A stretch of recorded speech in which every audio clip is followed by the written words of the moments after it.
Саламатсыздарбы? Эгер сиз бул материалды көрүп жатсаңыз, анда Кайрымдуу бол коомдук фондунун официалдуу YouTube каналындасыз.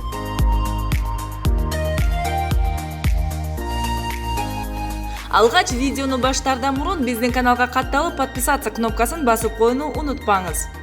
Демек, сиз бул кнопка аркылуу кайрымдуулук кылып жатасыз. Анан албетте коңгуроону күйгүзүүнү унутпаңыз, себеби биздин видеолорду алгачкылардан болуп көрө аласыз. Бул сиз үчүн өтө оңой, а биз үчүн абдан маанилүү.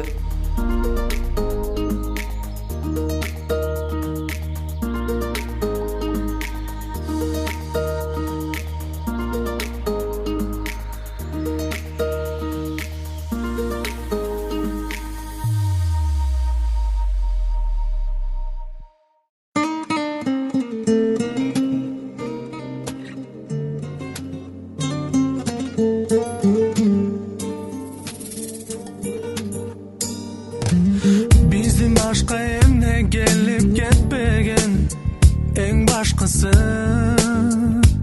амандыкка жетпеген. Кайда жүрбө, кандай күнгө кабылба, досум кайгырба тагдырга. Өмүр ай,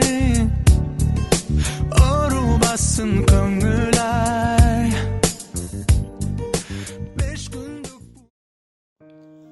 Ассаламу алейкум ардактуу мекендештер. Кадырлуу мусулман калкым. Кайрымдуу бол коомдук кайрымдуулук фонду колдон келишинче жардамга муктаж. Калкка колун сунуп, баарына жетише албаса дагы колубуз дагы, бутубуз дагы жеткен жайга талпынып, Алланын ыраазычылыгын табуу менен биргеликте сооптон кур калбоо аракетин көрүп келет.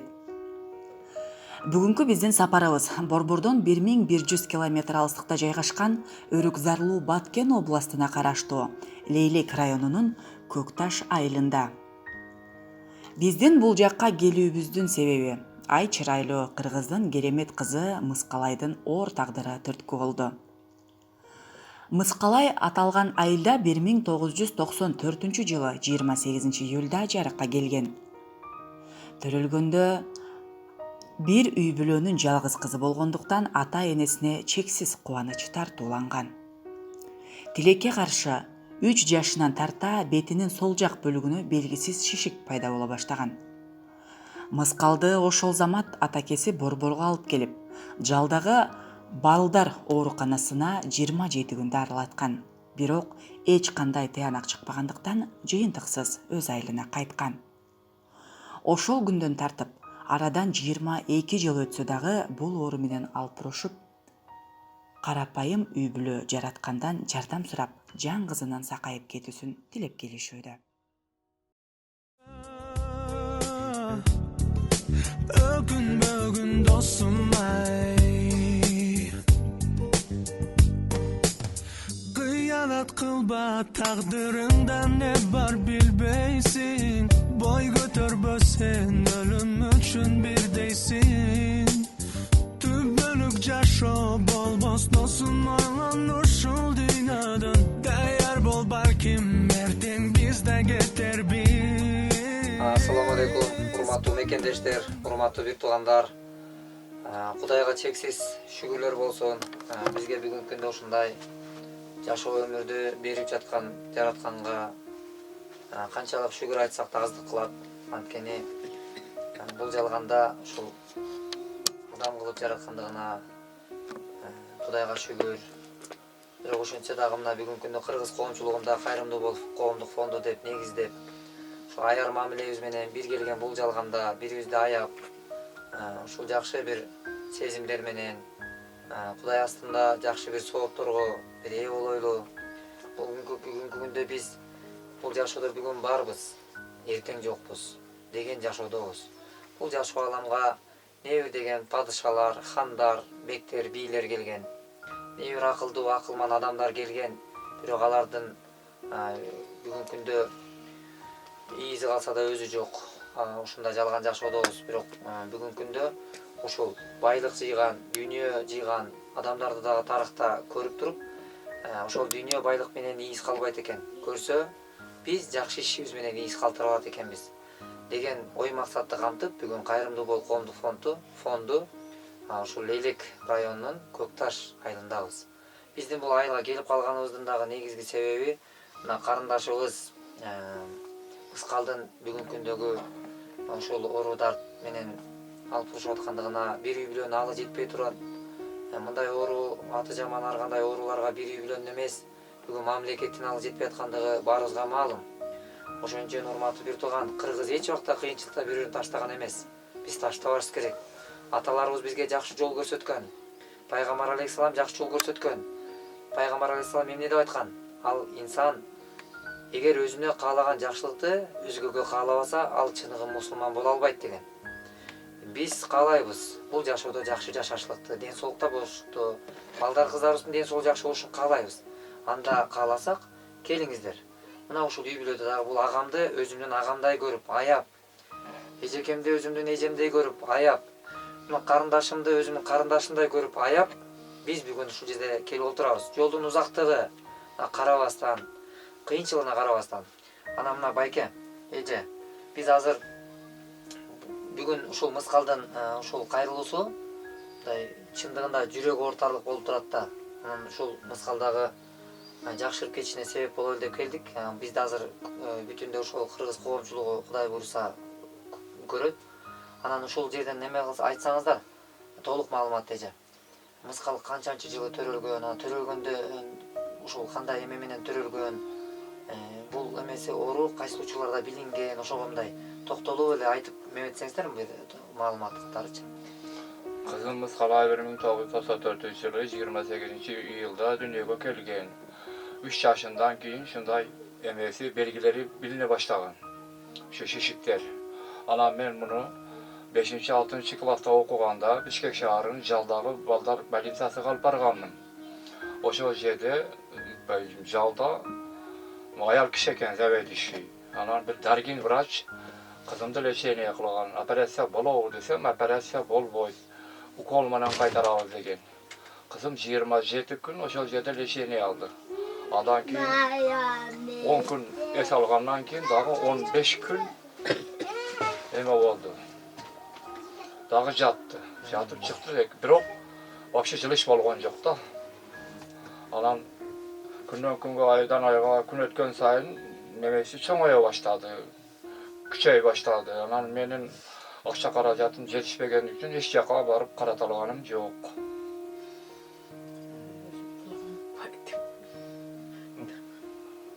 Мен өзüm Şervegen beydi. 1962 yılı Tacik Respublikasının Nor rayonunda төрөлгөнмүн. 71 yılı şu жерге көчүп келгенмин. 1981-83 yılı armiyada kızmat ötöp kelip үйлөнгөнмүn. Menin invalid bolup alganym 10 yıl boldu. Ekinci toplogum ayıpman. Karakışmeyeden tayak jegenmin.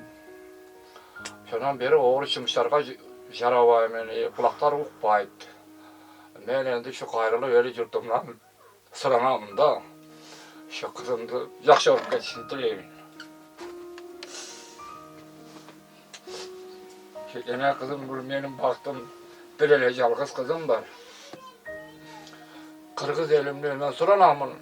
Şu kızıma jardan beriңiздер.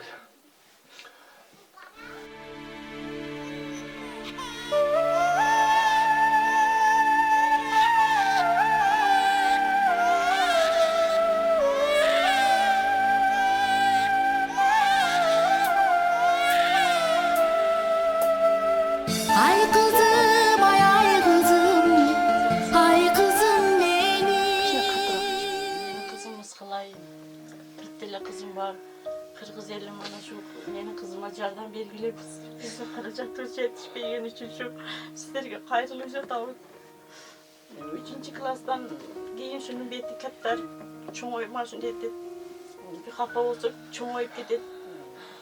Настроениясы жайды ошонан болду дагы кичинерип кетет. Ушуга биз пулга муктаж болуп сиздерге кайрылдык. Индияга барат. Эмне кылыш керек экен Мыскалды айыктырыш үчүн? Кандай диагноз койду? Бишкекке апарып больницага көрсөтсөк, муну Индияга апарып, Индиянын немесиге көрсөткүлө деп айтты. Биякта боюнча муну неме кыла албайбыз. деп бир көргөннөн эле муну Индияга дайындады. Индияга барып көрсөткенле Индиянын немеси зор жакшы деди. Бүгүнкү күндө мыскалдын бир гана арманы бар. Көксөөсү бар. Ал эл катары сакайып, ай чырайына суктанып, бирөөнүн сүйүктүү жары болсом деген үмүтү бар. Ал мүмкүнчүлүктү түзүп берүү бир гана жараткандын колунда болсо дагы, бирок ошол жакшылыкка себепчи болсо деген кайрымдуу мекендештерден жардам сурап кайрылабыз. Мыскалай Индия жергесине барып, дартына даба таап келүү үчүн $15,000 керектелет. Андыктан сиздердин көмөктөшүүңүздөр менен маселе оң жагына чечилип калат деген ишеничтен үмүт үзбөйбүз. Кимдир бирөөлөр үчүн бул аз гана сумма көрүнгөнү менен ата энеси 15 сом тапканга дагы мүмкүнчүлүктөрү аз. Себеби Мыскалайдын атасы экинчи топтогу майып. Ал кара куш мээсинен жабыркап 10 жыл мурун катуу сабалгандыктан кулактары да укпайт. Бул үй бүлөнүн жаркыраган ай күнү болгон энекебиз жетишерлик каражат таба албайт. Жүрөгү сыздап, канап, кайгырып, сиздерден жардам сурагандан башка аргасы калган эмес.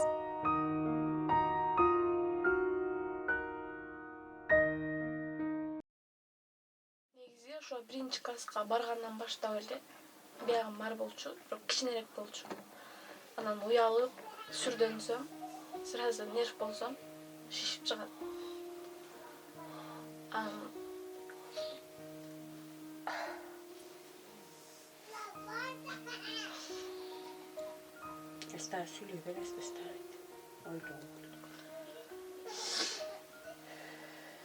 Көптөрдөн көп сөздөрдү уккам. Бирок Basın көңүл ай жалган жашоо дүйнөдө жаңылбагын досум ай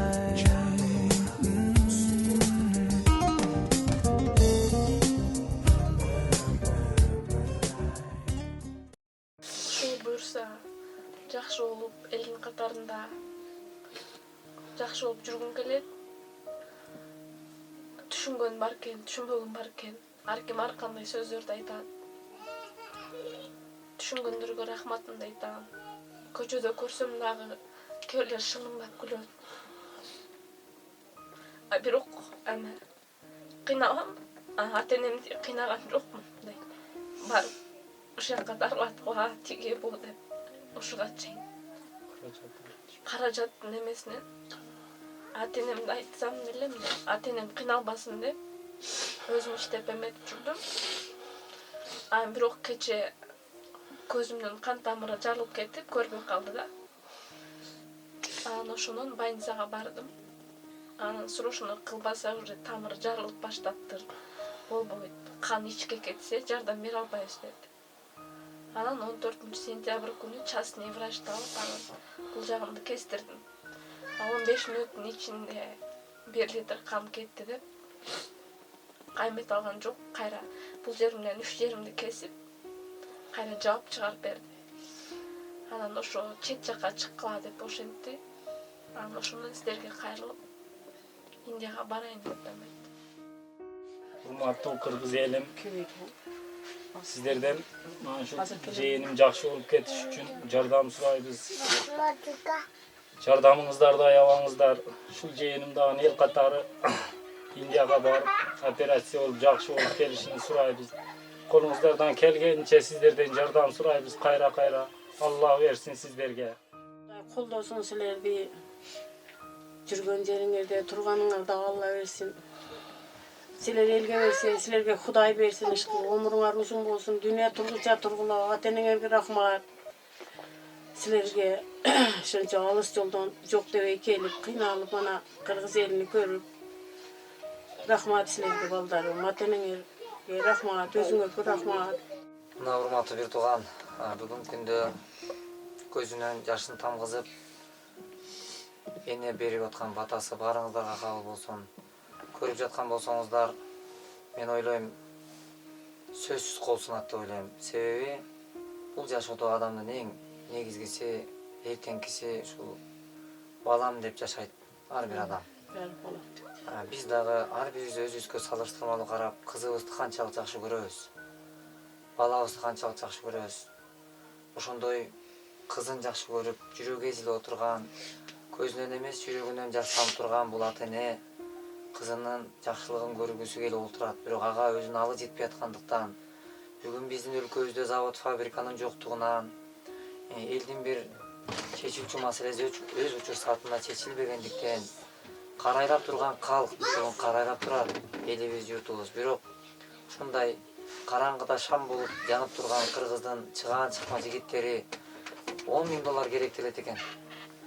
Мен ойлойм, ушул бир эле кыргыздын камчы касап бир жигити чыгып туруп эле, бир агабыз, атабыз чыгып туруп эле бир маселени бир эле байкебиз чечип отурган жагдай көрүнүш.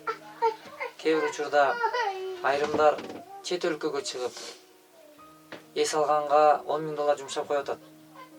3 күндүк, бир жумалык, 10 күндүк эс алуусуна $10.000 жумшап аткан учур бизде жок эмес, бар. Бирок сиз ошол учурда ойлоп көрүңүзчү. Буту бар туруп баса албаган, көзү бар туруп көрө албаган, колу бар туруп бирөөнүн жардамына муктаж болуп тамактанган адамдар арабызда жашап жатат. Бирок ошол учурда шүгүр деп колубузга кымбат алтын шакек тагынганды изденгенче колубуздун бар болгондугуна шүгүр кылсак. Ошон үчүн келиңиз бир тууган, балким бүгүн биз алдыга чоң үмүт максат коюп жашап аткан болсок, ал максатка жетербизге Кудай билет. Эртең барбызбы жокпузбу, бүгүн менин атым азамат болуп, атам ысым койгон болсо, бүгүн атымдан айтылып турган болсо, биз билишибиз керек.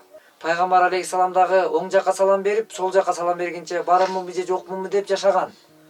Бир тууганым, эртең мен бүгүн азамат деп атымдан кайрылып турса, эртең менин атымдан аталбай, арбагы деп айтылып калышы мүмкүн деген көрүнүш бар. Буну Кудай сактасын деп биз коркуп айтабыз.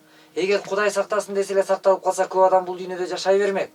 Ошон үчүн биз бүгүн барбыз, эртең жокпуз деген жашоодобуз. Бирок бүгүн сизде бар мүмкүнчүлүк бар. Ушундай кыйналып турган үй бүлөгө келип, кол сунуп коюп, үйгө бир жарыгыңыз чачып кое турган мүмкүнчүлүк бар. Бирок ошол мүмкүнчүлүгүңүздү аябасаңыз, ушул мүмкүнчүлүктү пайдаланып Кудай берип атат ырыскыны. Бирок Кудай берген ырыскыны Кудай жолуна жумшайлы, бир туугандар. Кудай берип аткан убакыт бар. Ошол убакытыны бөлүп коелу деп, мына бул жерге биз дагы милдетибизден кутулуп коелу деп келип отурабыз. Бирок бул милдет кылуудан алыспыз. Кудай өз сыйлыгын берет. Биз бирибизди алдап коюшубуз мүмкүн. Аллах бизди алдабайт. Кудай мен үчүн кадам таштагандарга мен аларга кадам таштайм. Кудай мени эстесеңер мен силерди эстейм деген. Ошон үчүн ушинтип кыйналып турган мына көз жаш төгүп турат бир үй бүлө. Келиңиз, кол сунайлы, колубуздан келишче биз да колубуздан келген аракетти жумшайбыз. Сиз да карап турбаңыз.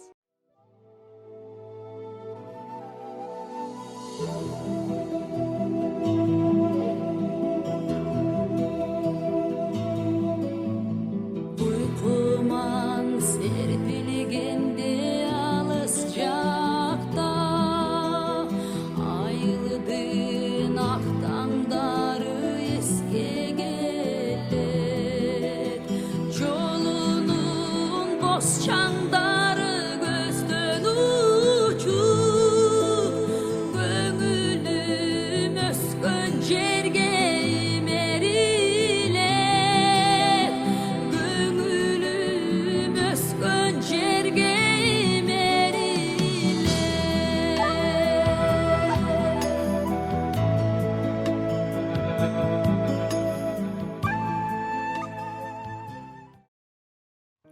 Бүгүн бул үй бүлө элин чогултуп бата алып, райондун акими баш болгон боорукер мекендештерге ысык чайын берип, башындагы мүшкүлдү эли менен бөлүшүү үчүн ак дасторконун жайып, элдин аяр мамилесине муктаж болушууда. Ардактуу мекендештер, келиңиздер, кайдыгерлик кылбай, каналыбыздагы адамдар 20 сомдон чогултсак дагы көмөктөшөлү. Мыскал кызыңыздар бүгүнкү күндө оорудум деп жөн жата бербестен, көрө оокаттын айынан тикмекчилик кылып иштеп келет. Мындан бир нече күн мурун бетиндеги шишик жарылып, дарыгерлер операция кылып 15 минуттун ичинде 1,5 литрден ашык кан жоготкондон кийин кайра тигип коюуга аргасыз болушкан. Ошонун кесепетинен өлгөндүн үстүнө көмгөн болуп, сол көзү дагы көрбөй калды деп ыйлап жаткан учуру.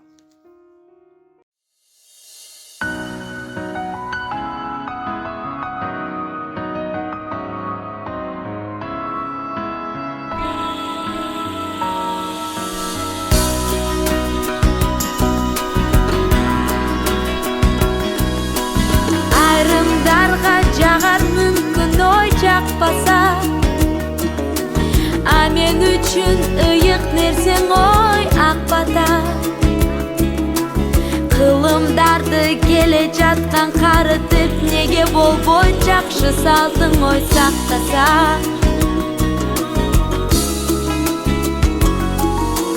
Карап турсаң аксакалдуу адамды, суу куйганда алкап сенин ой балаңды. Өмүрлүү бол, талайлуу болса дагы эл улуу бол деген сөзүң ой жаманбы?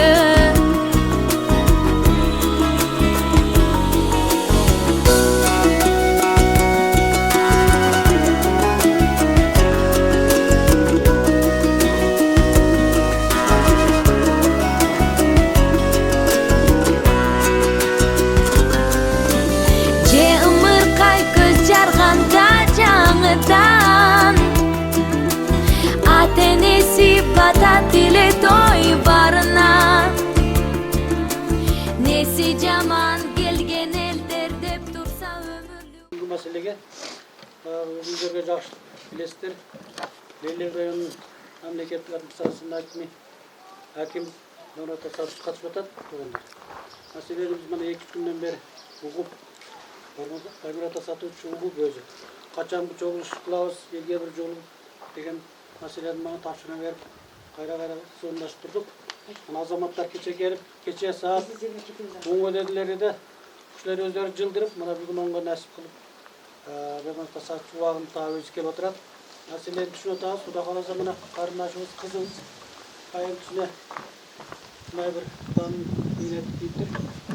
Алла Кудай кааласа. Кудай кааласа Алла өзү берсе сакайып кетет. Кудай кааласа мына ушул ниетте биз келип отурабыз. Алга өзүнүн районубуздун акими Мурат Асадович. Рахмат. Ассаламу алейкум. Урматтуу туугандар. Мына жыл жакшы келди. Кудай буйрса, элдердин маанайы жакшы, той тамашалар, күндө маарекелер. Мен бул үйдө бүгүн бир чоңураак аудиторияны, чоңураак эл менен жолугушам деген ниетим бар эле. Албетте күз өзүнүн ишин кылып атат. Маарекелер күч алган учур Көкташ айылында, кичинекей эле Көкташ айылында 2 маареке болгону бул элди азыр өзүнчө ошол жака алаксытып койду деп эсептейм. Бирок мен бүгүн сиздер менен жолугушуп атканыма кубанычтамын. Жолугушуунун себепкери мына биздин мыскал кызыбыз. Кудай сүйгөн пендесине мээнет берет дейт. Кудай сүйгөн пендесине мээнет берет дейт. Мына ошол кызыбыз буйрса Алла Тааламдын сүйүктүү перзенти болгондугунан мына ушундай мээнетке кабылып отурат. Берген мээнетин Алла Таалам өзү алат. Шыпасын берет. Албетте биз себепчүбүз. Биз себепкербиз. Мына ушундай себепкер дагына кыргыздын жигити кайрымдуу бол Кайрымдуулук фондунун жетекчиси Азамат Байматов жетектеп өзү алып келип алыскы Кыргызстандын эң башталышы болгон биздин Көкташ айылыбызга келип, ушул кызыбыздын тагдырына кайдыгер карабастан, ушул кызыбызды ушул эл жеринен баштаттырып туруп колдоп турайын. Элинен баштаттырып туруп демилгени колго алсын. Ушул жерден элинин кичине кошкон салымы ушул кызыбыздын тарткан мээнетине шыпа болсун деген ниетте келип отурат. Рахмат сизге, Азамат. Сиздей азамат жигиттерибиз Кыргызстанда көп болсун. Ылайым мына ушундай кайрымдуулук үчүн сунган колуңуз эч убакта жамандыкты көрбөсүн. Сиздин ниеттериңизди кабыл кылып, мына ушул жогоруда сүйлөшүп отурганда бир топ ой максаттарыңызды айттыңыз. Ошол ой максаттарыңызды ишке ашырып, кыргызымдын креслосунда отурбаңыз өзүңүз айтмакчы. Мына ушинтип элдин кулу болуп, элдин жүгүн аркалаган жигиттерден болуңуз. Мансап көтөрбөй, байлык көтөрбөй, элдин дубасын алган жигиттерибизден болуңуз. Мына чоң демилгени көтөрүп, районубуздун аймагынан Кайрымдуу бол фонду бир эле мыскал кызыбызга жардам көрсөтүп аткан жок. Мындан мурда Лютфилла балабызга жардам көрсөттү. Андан башка дагы районубуздун тургундарынан 5-6 жардам көрсөттү. Албетте көч бара-бара түзөлөт. Кудай буйрса Кыргызстаныбыз өзүнчө эгемен болгону 28 жылдыгын белгилеген болсок, келечек алдыда өз бутубузга өзүбүз туруп, анча-мынча түйшүк тарткан, анча-мынча жардамга муктаж болгон элибизди өзүбүз колдоого алып ала турган күн дагы жакындап калды. Ушундай биздин элден өткөн, биздин калкыбыздан өткөн кайрымдуу, гумандуу эл жок. Себеби бирөө мүшкүл иш тартып калса, экинчиси албетте барып жардам колун сунган элбиз. Мына ошонубуздан жазбай, мен ойлойм бүгүн Көкташ эли бир эле Көкташ эл эмес, райондук мамлекеттик администрациядагы карап турбайт. Эсеп шотун алып туруп, бул кызыбызга керектүү колубуздан келген жардамыбызды дагы которобуз.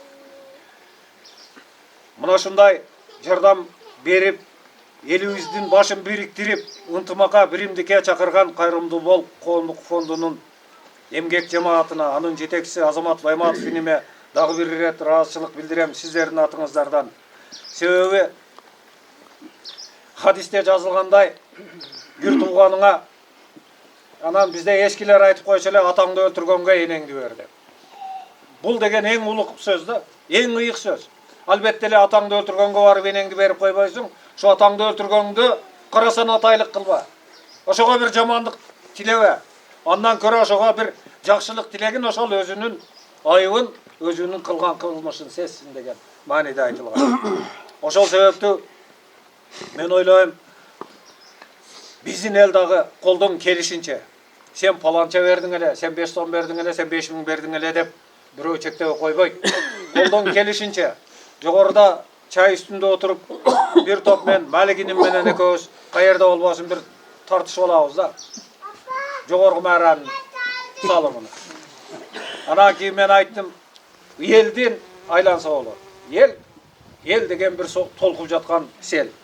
Шол бир колдоо жиберсе, Кудай буйрса бир керегине жарай турган акча, керегине жарай турган каражат, кандайдыр бир албетте жеткиликтүү биз топтой албайбыз. Биз айыл жербиз, биз алыскы элбиз. Бирок бизден башталганы бул ушул жакшы жөрөлгө да. Себеби ушул эли, журту кандай кылат экен деген ниет. Мен бардыгыңыздарды ушул кыздын бүгүнкү өткөрүп жаткан акциясына активдүү катышып, колуңуздардан келген жардамыңыздарды аябай беришиңиздерди өтүнүп кетем.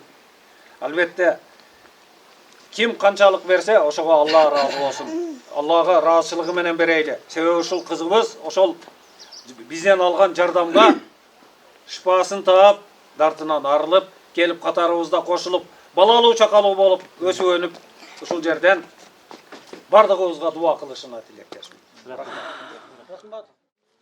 Урматтуу бүгүнкү акциянын катышуучулары, урматтуу Акимука, урматтуу Азамат балам, бүгүн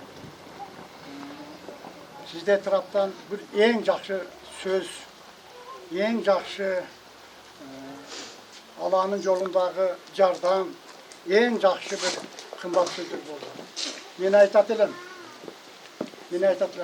мына шу Көкташ Чүчүк элинин атынан бизде мен Сумбула айыл өкмөтүнүн алдындагы ардагерлер кеңешинде иштеп атам, анын төрагасы болуп, биздин Сумбула айыл өкмөтүбүздө 1071 пенсионер бар экен. Албетте, бул акцияга биз дагы бул акциядан биз четте калбайбыз. Колубуздан келишинче, мүмкүнчүлүктүн болушунча Мыскал кызымдын ден соолугун чыңдоого өз салымыбызды кошобуз деген бир үмүттүү тилегим бар. Албетте, биз башканы айтпай эле коелук.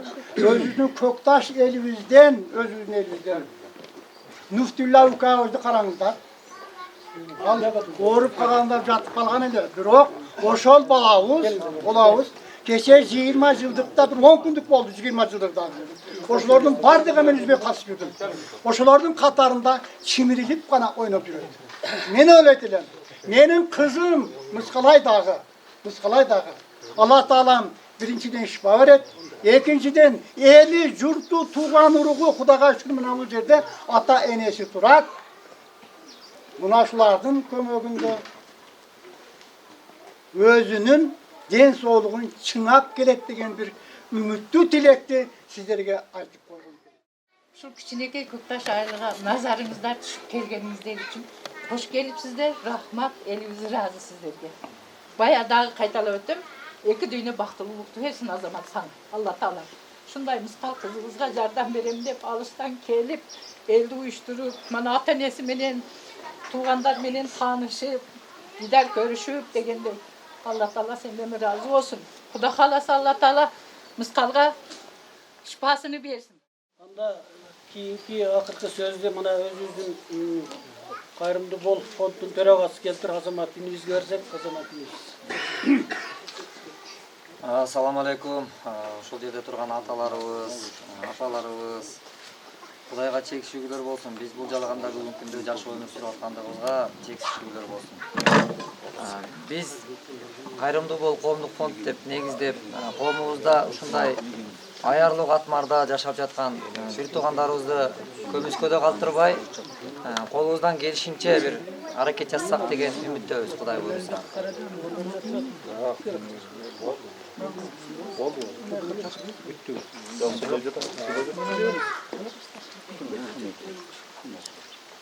Мен айтайын дегеним, биздин бул жака келиштеги негизги максатыбыз Пайгамбар алейхисаламда хадисинде айтылган: чыныгы мусулман өзүнө каалаган жакшылыкты өзгөгө каалаш керек. Эгер өзгөгө каалай турган болсок, анда биз бүгүн ушул кадамда болушубуз керек. Себеби мыскалга окшогон кыздар, кыргыздын кызы, ушул жерде турган ар бир ата эненин үйүндө кыздары бар. Ар бир үй бүлөдө кызы бар. Бирок ошол уул кызын өзүбүз канчалык жакшы көрөбүз. Бул жашоодо ата эненин алдында уул кызы ыйлабасын. Уул кыздын алдында ата эне көз жаш төкпөсүн деген эстүү жандар, келгиле. Биз бул келген жалганда жашынакай жакшылык кылайлы. Колубуздан келген кичинекей колдообуз бул жөн гана себепкерлик. Ырыскыны биз бербейбиз. Ырыскыны Аллах берет. Бирок Аллах берген ырыскыны Аллах жолунда биз жумшап коюшубуз керек. Болгон чакырыгыбыз ушул. Кудай убакытты берип жатат. Бирок Кудай берген убакыт Кудай жолуна жумшалып жатабы деген суроону ар бир мусулман жан өзүбүзгө суроо берсек, жооп таба алабыз. Ошон үчүн мына ушул жерге келип турган Кудай берген убакытты Кудай жолуна ушул жумшап, Кудай ыраазылыгы үчүн кадам таштап келген кадамдарыңыздарга Аллах ыраазы болгон болсун. Бүгүнкү күндө биздин ушул ниетибизге ниеттеш, тилегибизге тилектеш болгон дүйнө кыргыздары, мен дүйнө кыргыздарына ыраазычылык билдирем. Бул жерде келишибизде дагы максатыбыз мынакей: Америкада, Италия, Германия, Кореяда, Россияда дегелеп дүйнөнүн булуң бурчунда кыргыз көр тирлиги менен оокаттанып, иштеп жүрөт, изденип жүрөт.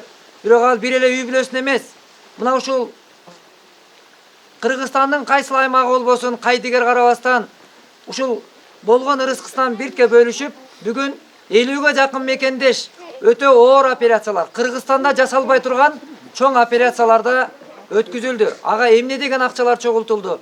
Биз бүгүнкү күндө Кытайдан карыз албастан, башка улуттан, арабтан, түрктөн албастан, биз жалаң гана кыргыздын намыстуу уул кыздары, патриот, жүрөгү кыргыз деп соккон кыргыздын уул кыздары менен эле биз иш алып барып атабыз.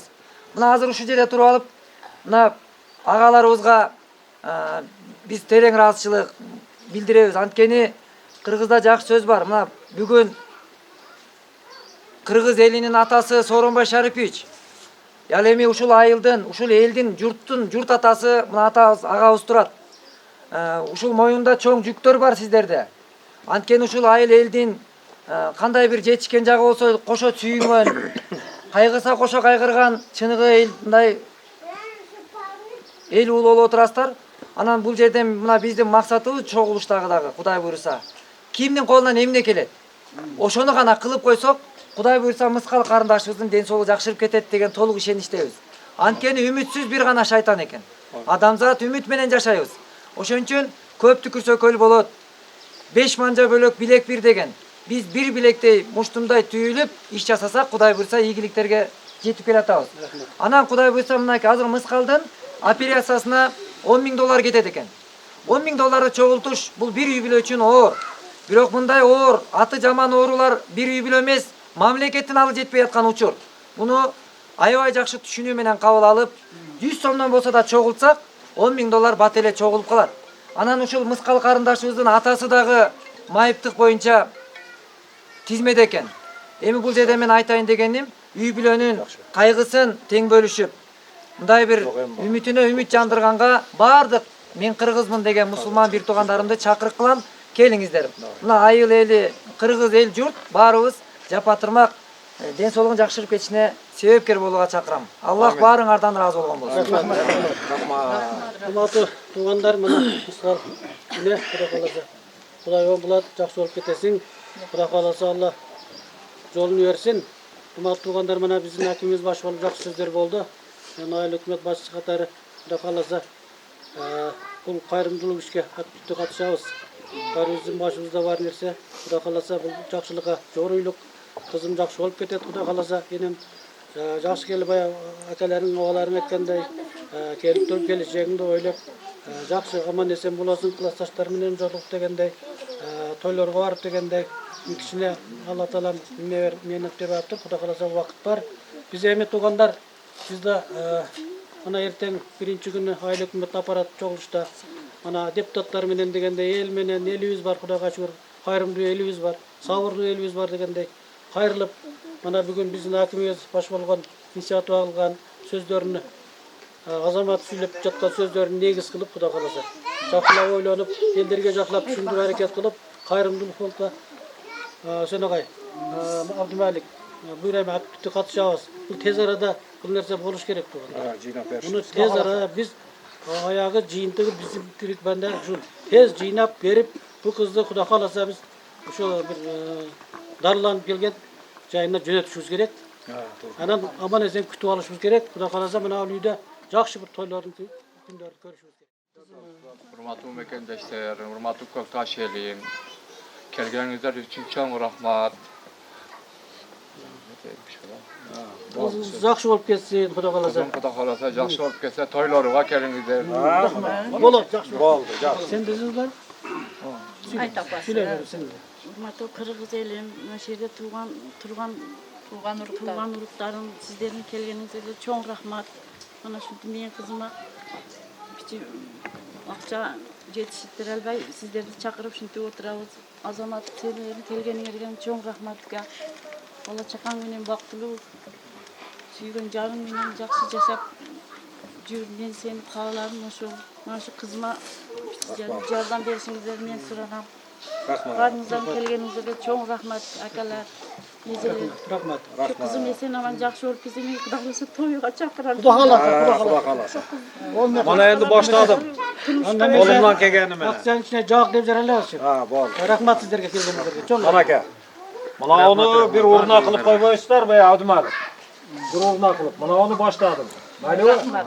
Rahmat eyleyin. Kuda kalasa bir karlı жазып тұрып Abdumalik. Administrasiyanın altından kurtarıp verebilirim bu. Azamat. Alır. Bu kişiler kaytar.